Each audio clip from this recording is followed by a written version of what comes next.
The day I decided to take my life back, I was sitting alone in my kitchen at 3 in the morning, surrounded by nothing but shadows and silence.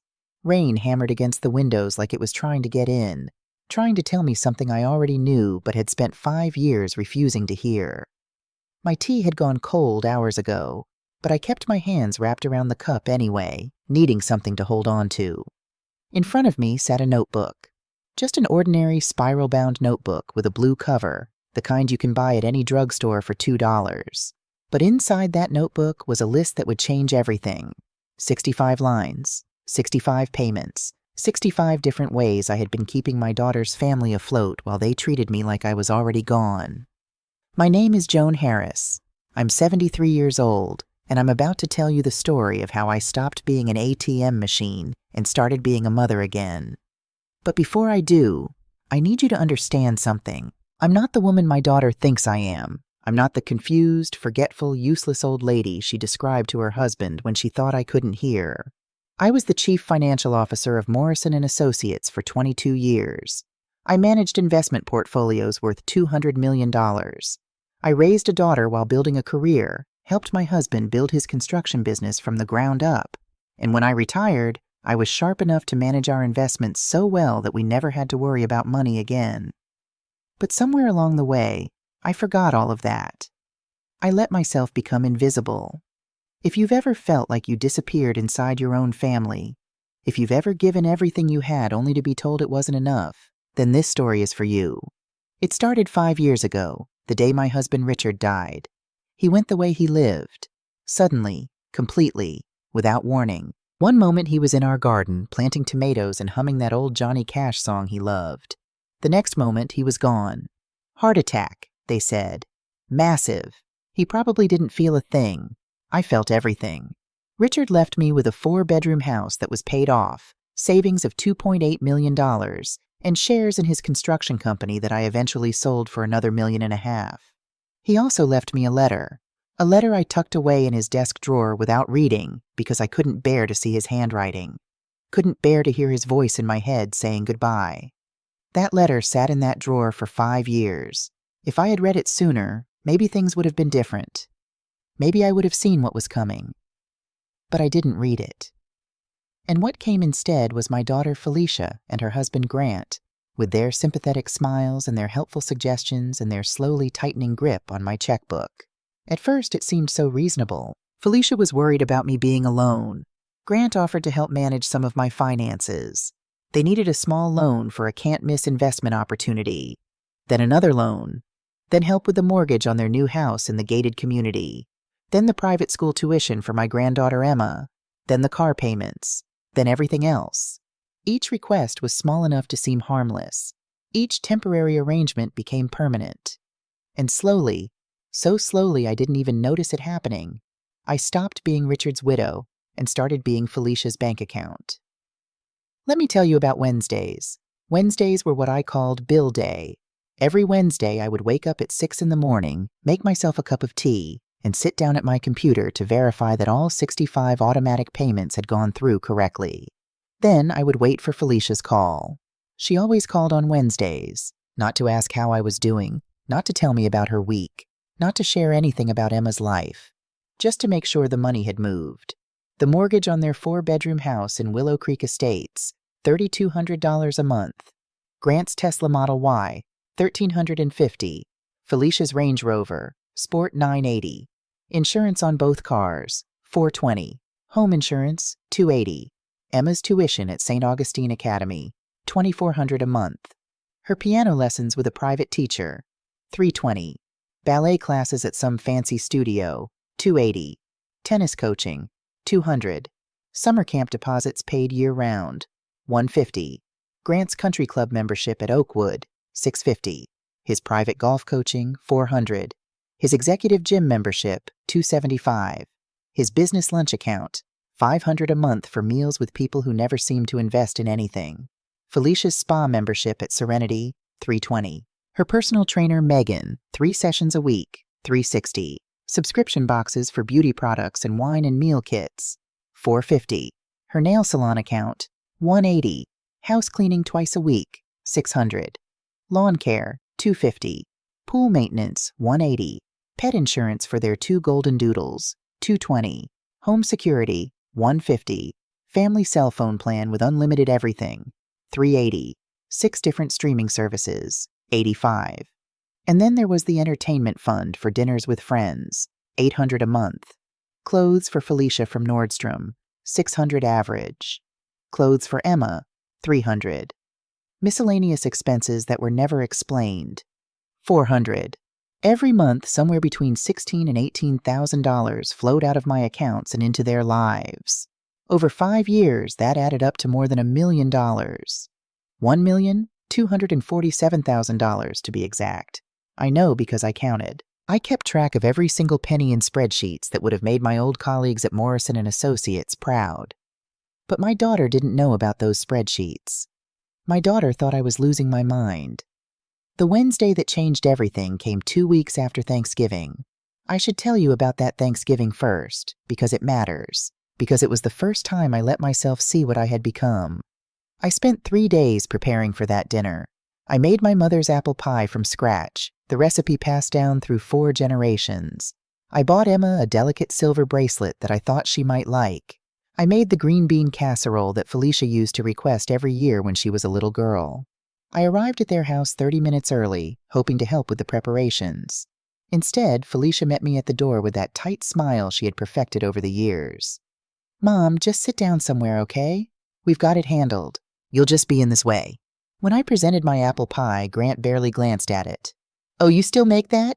Felicia ordered pies from that French bakery downtown. They're more, professional. My pie sat in the corner of the kitchen all day. No one touched it. When I gave Emma her bracelet, she looked at it for maybe 3 seconds before setting it aside. "Thanks, Grandma. But Mom, can I get that Tiffany bracelet I showed you? The one I really want?" At dinner, they talked around me, not to me. They discussed their vacation plans, funded by my money, their new car features, cars I paid for, Emma's school activities, tuition I covered. Not once did anyone ask me how I was doing. Not once did anyone look me in the eye.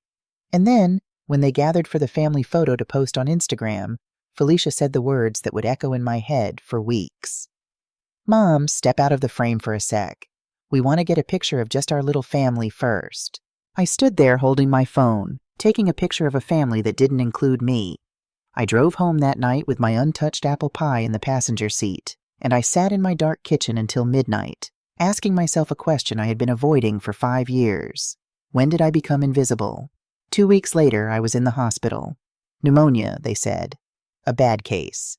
I had been ignoring the cough for weeks because I didn't want to worry anyone, didn't want to be a burden. By the time I finally went to the emergency room, my fever was 103, and my lungs sounded like crumpling paper. I spent 3 days in that hospital bed. 3 days of IV antibiotics and oxygen masks and nurses asking if there was anyone they should call. I said no.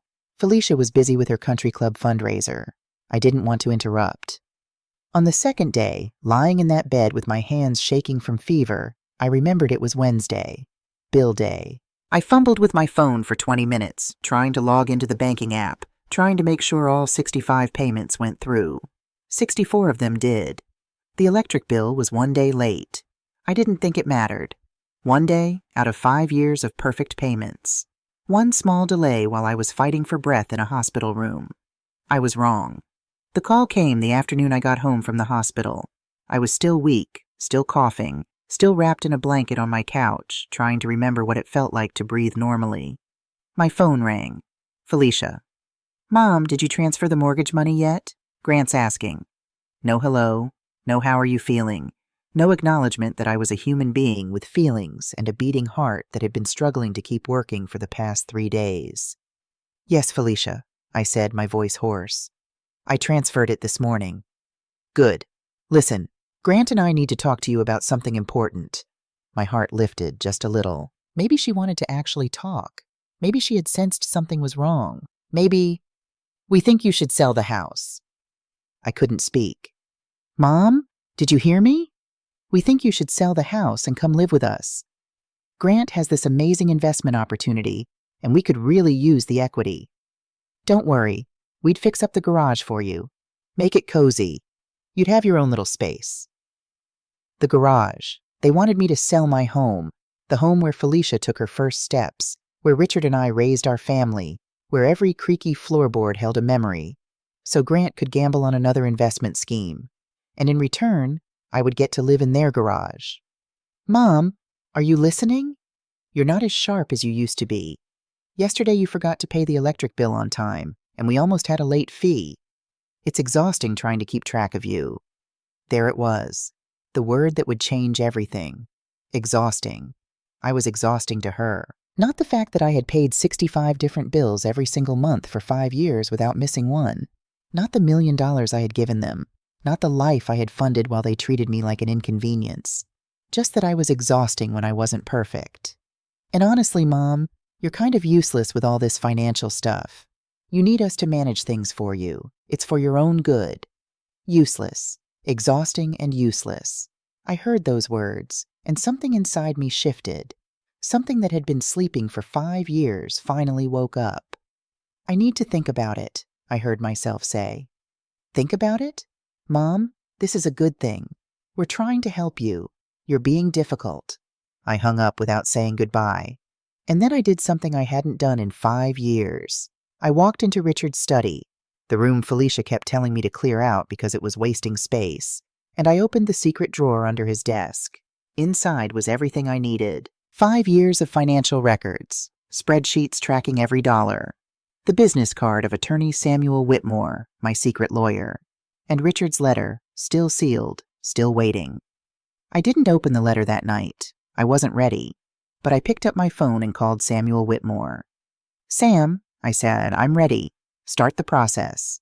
My daughter thought I was a useless, exhausting old woman who couldn't manage her own affairs. She was about to find out exactly how wrong she was. The morning after that phone call, I woke up at 5 a.m. with a clarity I hadn't felt in years. You know that feeling when you've been walking through fog for so long that you forgot what sunlight looked like? And then one day, the fog just lifts, and suddenly you can see everything. Every tree, every stone, every crack in the road you've been stumbling over. That's what it felt like. I made myself a pot of strong coffee, sat down at my kitchen table, and started to plan. Some women my age do crossword puzzles to keep their minds sharp. Some play bridge or take up painting. Me? I was about to execute the most carefully orchestrated financial withdrawal of my entire career. And honey, I had managed $200 million. I knew exactly what I was doing. The first call I made was to Samuel Whitmore. Sam was an old friend of Richard's from their college days at Michigan State. He'd helped Richard write his will, handled the sale of the construction company after Richard passed, and 2 years ago, when I first started suspecting that something wasn't right with Grant, I'd quietly retained him as my personal attorney. Felicia didn't know about Sam. She didn't know about a lot of things. I drove to his office that Tuesday morning, my first time out of the house since the hospital. I was still weak, still coughing occasionally, but I had work to do. Sam's office was in a modest building downtown, nothing flashy. He was 65 years old, with silver hair and kind eyes that had seen too much of human nature to be surprised by anything anymore. When I walked in, he stood up and hugged me like the old friend he was. "Joan," he said, pulling back to look at me. "You look like hell." "I was in the hospital last week. Pneumonia." His eyebrows shot up. "Does Felicia know?" "No, she was busy." Sam was quiet for a moment. Then he gestured to the chair across from his desk. "Sit down. Tell me everything." So I did. I told him about the 5 years of payments, about the Thanksgiving dinner where I was asked to step out of the family photo, about the hospital stay where no one called, about the words useless and exhausting, about the garage. When I finished, Sam leaned back in his chair and let out a long breath. "Joan, I've been waiting for this call for 2 years. "What do you mean?" "Richard talked to me before he died. Did you know that?" "About a month before his heart attack, he came to see me. He was worried about Grant. Said he saw something in that man's eyes that he didn't like, the look of someone who's always calculating." My heart clenched. "Richard never told me that." "He didn't want to worry you. He thought maybe he was being paranoid, but he asked me to keep an eye on things, just in case." Sam paused. "Joan, I need to tell you something. I've been doing some digging into Grant's finances. What I found, it's not good." "Tell me." "Not yet. Let me get all the facts first. But in the meantime, let's talk about what you want to do. What I wanted to do was simple. I wanted to stop being invisible. I wanted my daughter to see me, really see me, for the first time in 5 years. And the only way that was going to happen was if I removed the one thing that had been blocking her view, my money. Sam and I spent 3 hours going over the details. Every payment I made was from my own accounts. There were no contracts obligating me to continue. Legally, I could stop everything whenever I wanted. But Joan, Sam said carefully, you need to think about this. Once you do this, there's no going back. Felicia might never forgive you. I looked at him steadily. Sam, my daughter asked me to sell my home and live in her garage so her husband could gamble my money away. She called me useless while I was recovering from pneumonia alone in a hospital bed. What exactly am I supposed to be preserving here? He nodded slowly. Fair enough. How do you want to handle this? Systematically, I said, the way I handled everything at Morrison and Associates. We start with the non-essentials and work our way up. And I want 30 days notice on the mortgage and utilities. I don't want Emma affected any more than necessary. You're protecting the granddaughter. She's 12 years old. None of this is her fault. Sam smiled for the first time since I'd walked in. Richard always said you were the smartest person he ever met. He was right. That night I sat at Richard's old desk, the desk Felicia wanted me to throw away, and I created a spreadsheet. I know. Most people my age can barely work their smartphones, but I spent 22 years as a CFO. Excel was my second language. I listed all 65 payments in order of priority, non-essential at the top, essential at the bottom. I added columns for account numbers, phone numbers, cancellation procedures, and dates. I color-coded everything. Red for immediate cancellation, yellow for 1-week delay, green for 30-day notice. It was beautiful. If my old team could have seen it, they would have applauded. I also wrote a letter that night. Not to Felicia. I wasn't ready for that yet. This letter was for Emma. I explained in words a 12-year-old could understand why Grandma had to make some difficult decisions. I told her that I loved her, that none of this was her fault, and that I hoped she would understand someday. I sealed the letter and put it in the drawer. It would wait for the right moment. The next morning I called my friend Dorothy. Dot Mitchell had been my best friend since our freshman year at Ohio State, 54 years ago. She lived 3 houses down from me now, a widow like myself, and she was the only person in the world who knew everything about my situation with Felicia. Dot, I said when she answered, I need you to come over. I'm about to do something crazy, and I need someone to talk me out of it, or into it. I'm not sure which. 20 minutes later, she was at my kitchen table with a bottle of wine and 2 glasses. It's 10 in the morning, I pointed out. Joan, you just got out of the hospital. You're about to blow up your relationship with your daughter, and you've got that look in your eye that I haven't seen since you told off the CEO of Morrison and Associates in front of the entire board. She poured 2 generous glasses. We're having wine. I told her everything. The plan, the spreadsheet, the conversation with Sam. When I finished, Dot was quiet for a long moment. Are you scared? She finally asked. Terrified. Good. That means you're taking it seriously. She reached across the table and took my hand. Joan Harris, you listen to me. You are the strongest woman I have ever known. You managed $200 million without breaking a sweat. You raised a daughter while working 60-hour weeks. You held your husband's hand while he took his last breath, and then you got up the next morning and kept going. You are not useless. You are not exhausting. You are a goddamn force of nature, and it's about time you remembered that. I felt tears prick my eyes. What if Felicia hates me forever? Then she hates you, but at least she'll be hating the real you, not the ghost you've been pretending to be. Dot squeezed my hand. And if she's got any of you in her, which she does, whether she knows it or not, she'll figure it out eventually. It might take time. It might take a lot of time. But she'll figure it out. I took a deep breath. Then I picked up my wine glass. Okay, I said. Let's do this. The cancellations began the next day. I started with the things Felicia wouldn't notice immediately. The subscription boxes, the streaming services, the wine club. I called each company, verified my identity as the account holder, and requested immediate cancellation. Reason for cancellation? The customer service representative would ask.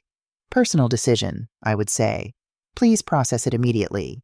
The first week, I canceled 12 accounts. The second week, 18 more. By the end of week 3, I had worked my way through the country club, the spa membership, the personal trainer, the golf coaching, the executive gym, and both car payments. Each cancellation felt like cutting a thread that had been wrapped around my throat. With every one, I breathed a little easier, but I also couldn't sleep. I lay awake at night thinking about Emma, about the life she was about to lose, about whether I was doing the right thing. I thought about Felicia as a little girl, before Grant, before the money, when she used to climb into my lap and ask me to tell her stories about princesses who saved themselves. Where had that girl gone? On day 12, my phone rang. Felicia. "Mom!" Her voice was high and panicked. "The country club just called Grant. They said our membership was canceled. They said the payment didn't go through, and when they tried to process it again, they were told the account was closed. What happened? Did you forget? Did you press the wrong button? Mom, this is so embarrassing. We had people we were supposed to meet there tomorrow." I was sitting in my garden, watching a cardinal hop along the fence. The sun was warm on my face. For the first time in 5 years, I felt at peace. "I didn't forget, Felicia. I canceled it." Silence. "You what?" "I canceled it. On purpose. I also canceled about 40 other payments. The rest will be canceled by the end of the month."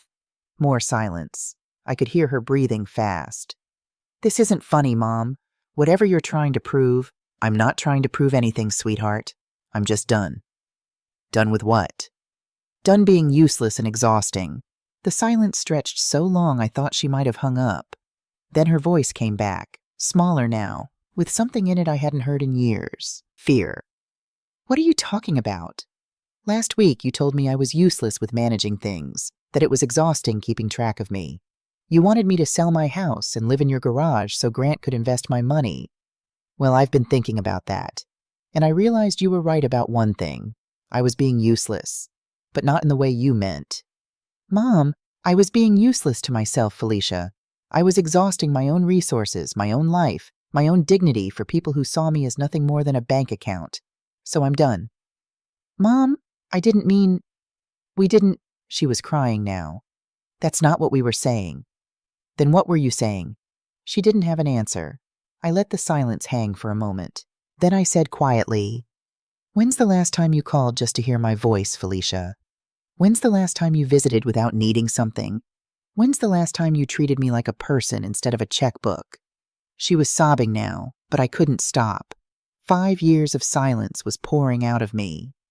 "I was in the hospital for 3 days last week. Pneumonia. I almost died. And do you know how many times you called to check on me?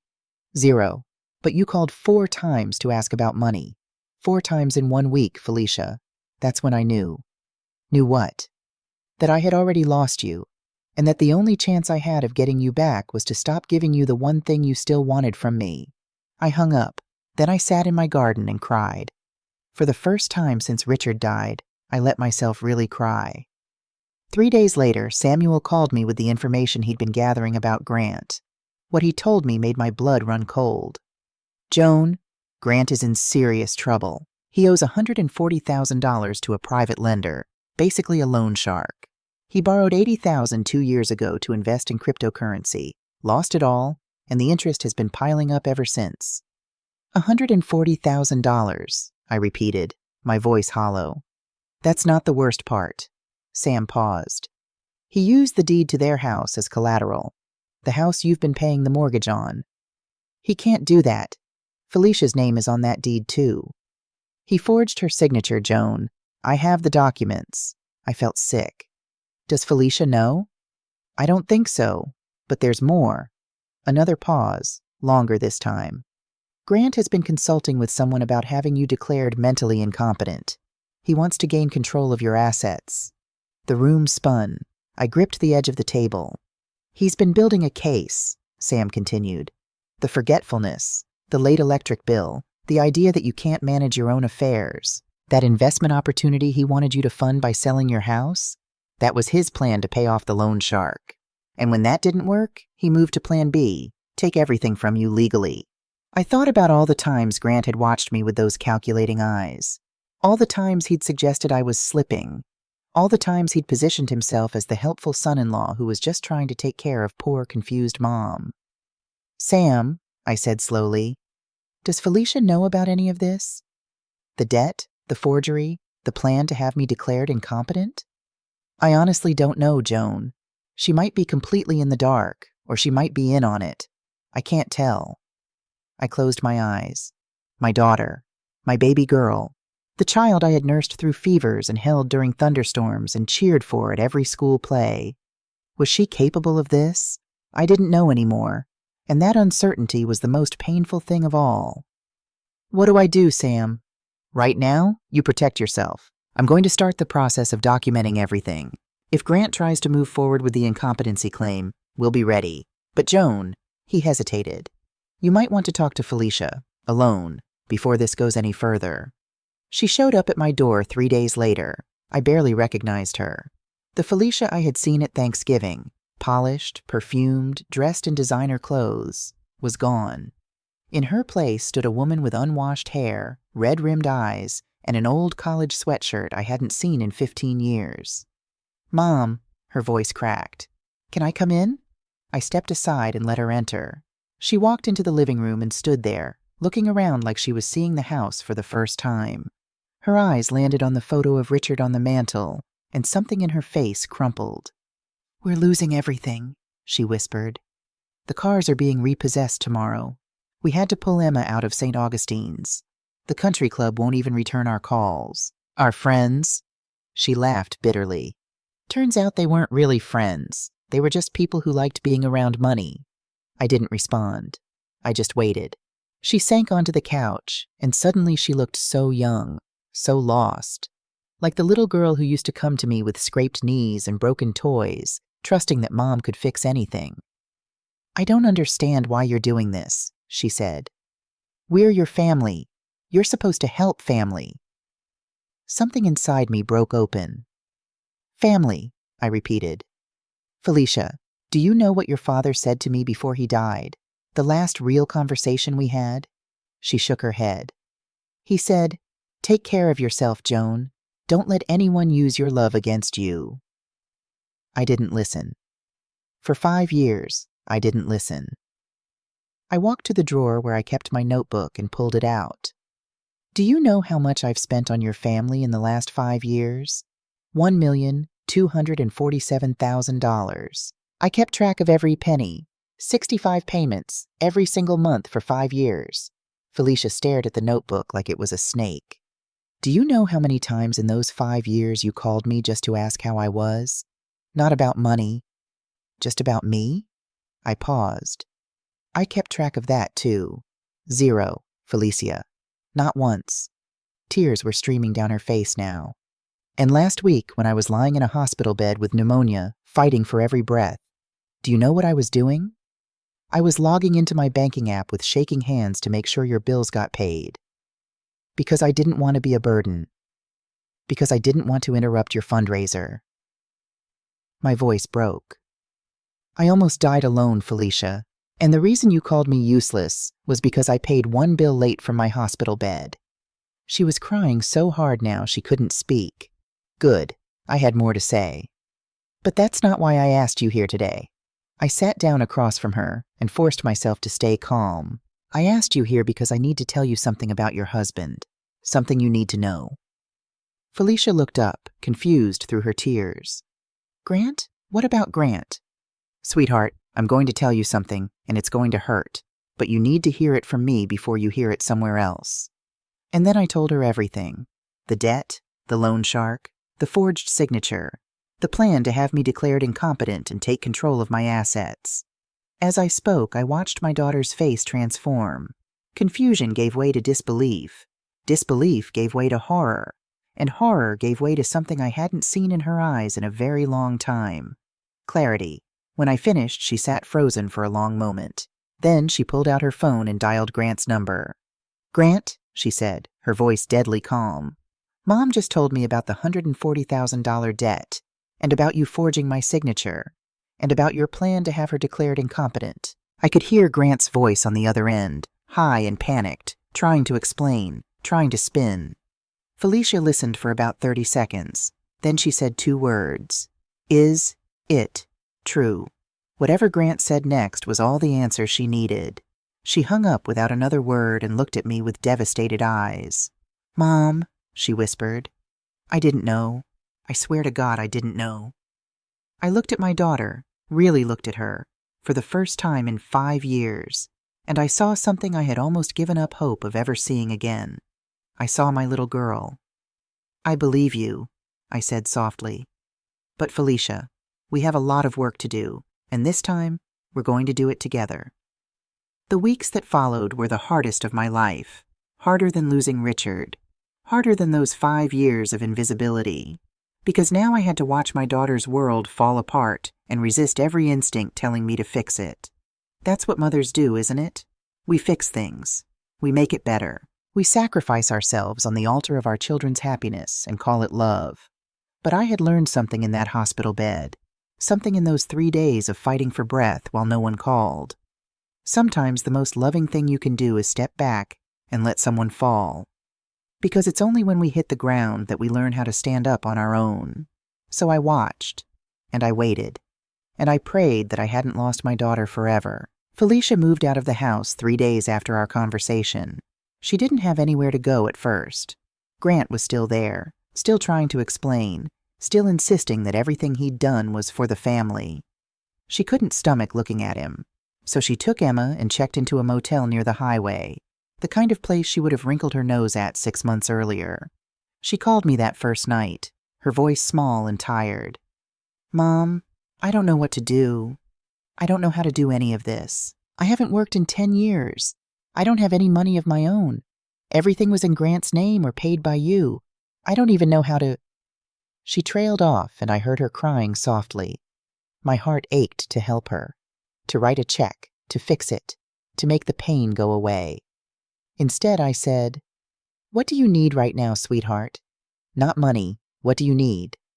A long pause. Then, "I need my mom." "Then come over tomorrow. I'll make coffee. We'll figure this out together."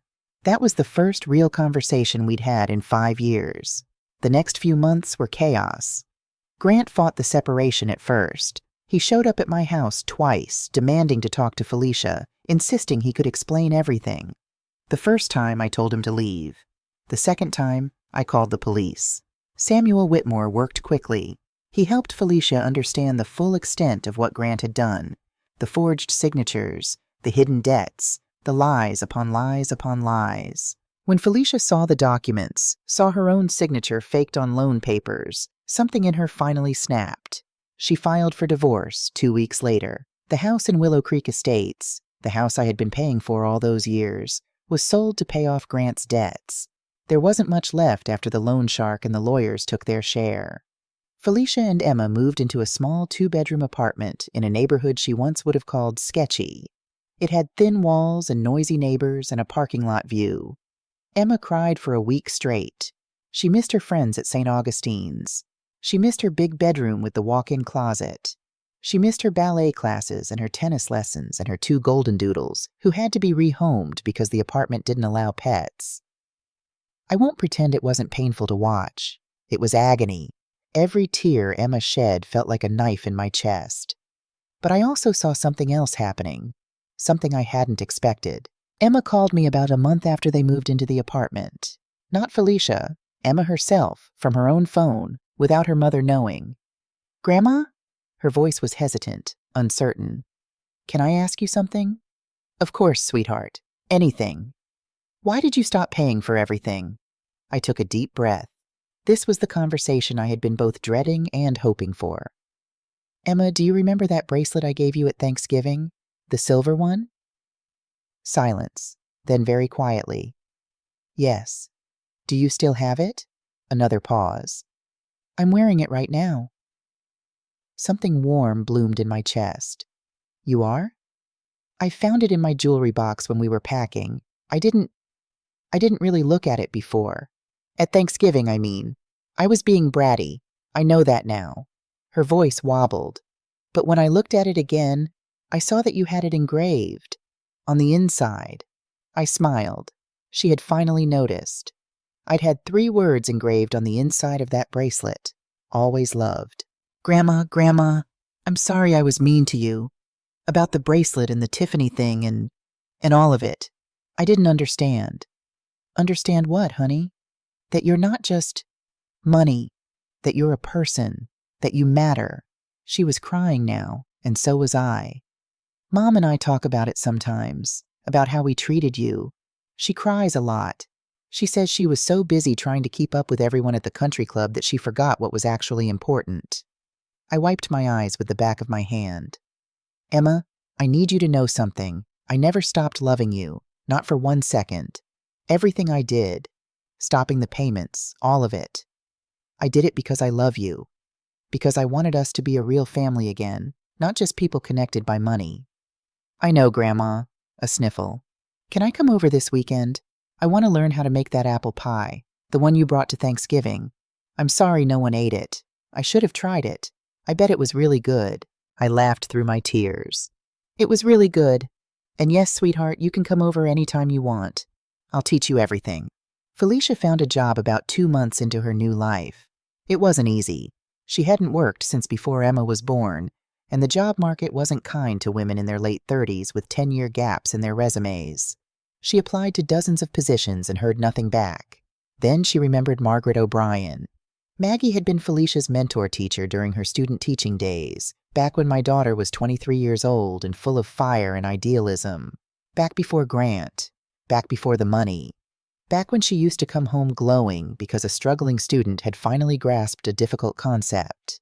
Felicia tracked Maggie down and discovered she was now the assistant principal at Lincoln Elementary, a public school about 20 minutes from their apartment. She sent an email, not really expecting a response. Maggie called her within an hour. Felicia Harris, her voice boomed through the phone. I've thought about you so many times over the years. You were the best student teacher I ever had. What happened to you? Why did you leave teaching? Felicia told her the truth. All of it. The marriage, the money, the lifestyle that had swallowed her whole. The divorce. The starting over. Maggie listened without interrupting. Then she said, We have an opening for a 3rd grade teacher. It doesn't pay much and the kids can be challenging, but if you want it, it's yours. Felicia burst into tears. I don't deserve this. I walked away from teaching. I walked away from everything that mattered.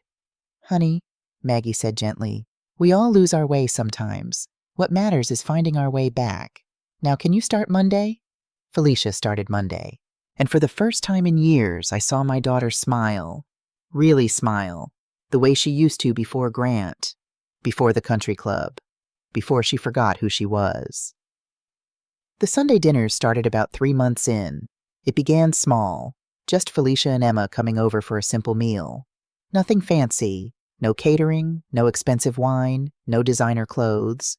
Just my mother's lasagna recipe, a salad from my little garden, and 3 generations of women sitting around a table talking. Actually talking. Not about money, not about bills, not about what we needed from each other. Just talking. Emma told me about her new school. She had been terrified at first. Lincoln Middle School was so different from St. Augustine's. The kids dressed differently, talked differently, cared about different things. She felt like an alien. But then she met a girl named Sophie in her English class. Sophie wore thrift store clothes and had never heard of St. Augustine's and thought it was hilarious that Emma used to take private tennis lessons. They became inseparable. She's my best friend, Grandma, Emma told me one Sunday, her eyes bright. My real best friend. Not like the girls at St. Augustine's. They were only friends with me because my parents had money. Sophie likes me because of me. I reached across the table and squeezed her hand. That's what real friendship is, sweetheart. It took me a long time to learn that too. Felicia was changing as well. The sharp edges I had seen in her for years were softening. She stopped wearing makeup most days. She laughed more easily. She talked about her students, the ones who struggled, the ones who surprised her, the ones who reminded her why she had wanted to be a teacher in the first place. There's this boy in my class, she told me one evening. Devin. He's been through so much. His dad's in prison. His mom works 3 jobs. He's basically raising his younger siblings by himself. He came to school last week with holes in his shoes, and She paused, her eyes filling with tears. I bought him new shoes, Mom, with my own money. money I earned. And when he looked at me and said thank you, I felt more alive than I had in 10 years of country club lunches. I looked at my daughter and saw, finally, the woman I had raised, the woman who had gotten lost somewhere along the way but had found her path back. "I'm proud of you," I said. "Your father would be proud too." She reached across the table and took my hand. "I'm so sorry, Mom, for everything, for how I treated you, for what I said, for—" "I know, sweetheart, I know. No, let me say this. Please." She took a shaky breath. "I was so wrapped up in that life, the house, the cars, the club, the image, that I forgot what actually mattered. I forgot that you were a person with feelings and needs and a life of your own. I treated you like you only existed to make my life easier, and I'm so ashamed of that. Felicia, Grant was a mistake. I see that now. But even before Grant, I was starting to lose myself. He just accelerated it. He saw what I was becoming and he used it. Used me. Used you." She wiped her eyes. "When you cut us off, I was so angry. I thought you were punishing us. But now I understand. You weren't punishing us. You were saving us." I couldn't speak. 5 years of pain and loneliness and invisible tears, and here was my daughter, finally seeing me, finally understanding. "I love you, Mom," she whispered. "Not for your money, not for what you can do for me, just for you. I'm sorry it took me so long to remember that."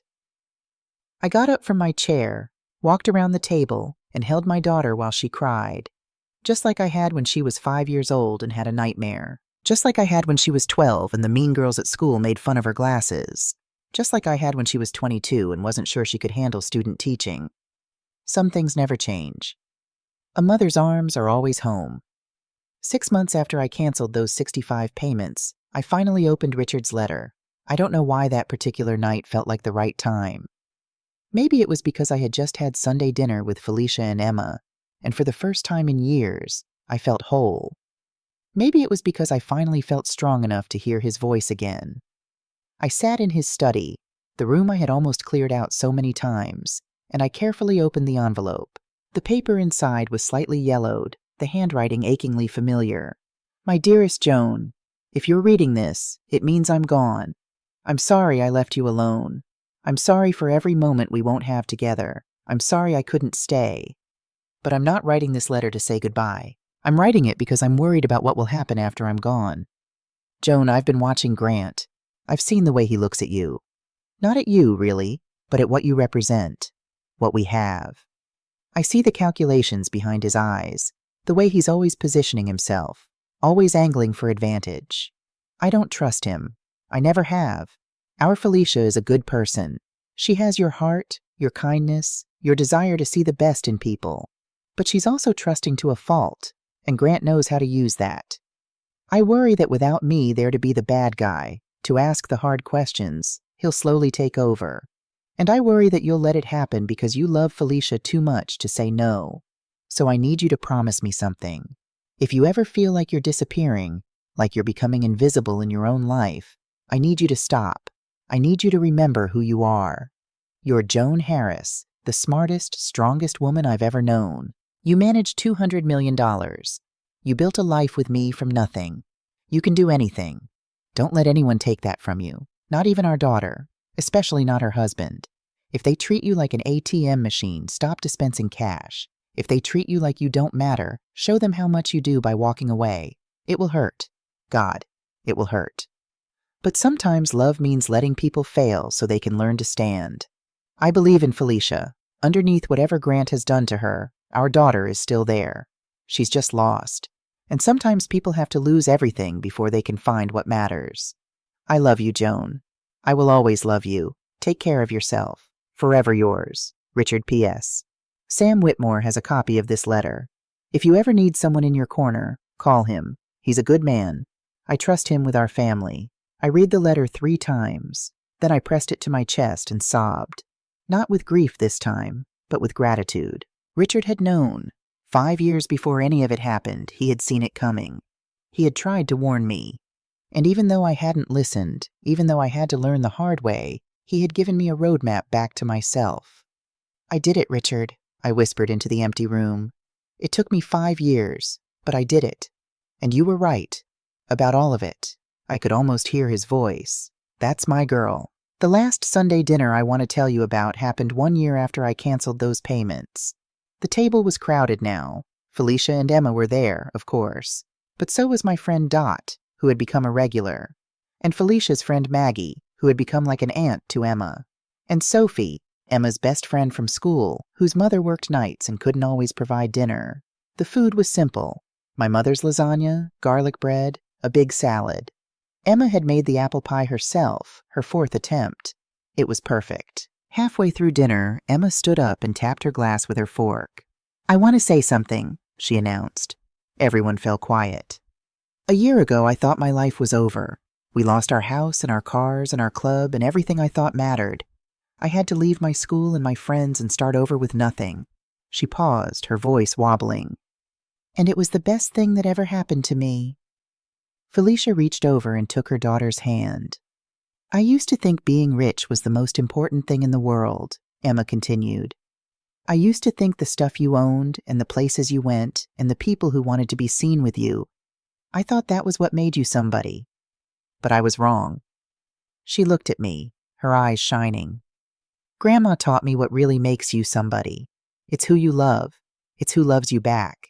It's sitting around a table with people who actually care about you, not people who care about your money. It's making apple pie from a recipe that's been in your family for 100 years. It's being real, being honest, being there." She raised her glass of sparkling cider. "To Grandma, for loving us enough to let us fall, and for being there to help us back up." Everyone raised their glasses. "To Grandma." I couldn't speak. I just sat there, surrounded by the people I loved, tears streaming down my face, feeling more visible than I had in years. I'm 74 years old now. A year has passed since I took my life back. Felicia is still teaching, and she just got accepted into a master's program in education. She wants to be a principal someday, like Maggie. Emma is thriving at Lincoln Middle School. She made the honor roll last semester and joined the debate team. She still comes over every Saturday to bake with me. Grant disappeared somewhere down south. Last I heard, he was selling used cars in Florida. I don't think about him much. The house that Felicia wanted me to sell, the house where I raised my family, where Richard and I built our life together, is still mine. I planted a new garden this spring. Tomatoes, just like Richard used to grow. Sometimes I talk to him while I water them. I'm not invisible anymore. If you're still with me, thank you for listening to this old woman's story. I know it was long. I know it was painful in places. But I hope it was worth it. Because here's what I want you to take away from all of this. You are not invisible. Even if the people in your life treat you that way. Even if you've been giving and giving and giving until you forgot you were a person with your own needs and dreams. Even if you've been standing in the background of your own family photos. You matter. Your feelings matter. Your boundaries matter. And you have every right, every single right, to demand that the people who claim to love you actually treat you like a human being. It took me 5 years to learn that lesson. It took pneumonia and loneliness and a letter from my dead husband and the terrible courage to watch my daughter's life fall apart. But I learned it. And the beautiful thing? It's never too late. Felicia and I are closer now than we've ever been. Not because I give her money. I don't. And she doesn't ask. We're close because we see each other now. Really see each other. She knows who I am, and I know who she is. And that's worth more than any country club membership or Tesla payment ever could be. So if you're sitting there wondering whether you have the right to stop being someone's ATM machine, whether you have the right to demand respect, whether you have the right to be visible in your own life, let me tell you something. You do. You always did. And the people who truly love you, they'll figure it out. It might take time. It might take pain. It might take everything falling apart before it can come back together. But real love finds a way. It always does. My name is Joan Harris. I'm 74 years old. I was invisible for 5 years, but I'm not anymore. And neither are you. The end. If this story touched your heart, if you saw yourself in any part of it, I want to hear from you. Drop a comment below and tell me your story. Tell me where you are on your journey. Tell me if you're still invisible or if you've started to find your way back. You're not alone. None of us are. And remember, it's never too late to be seen.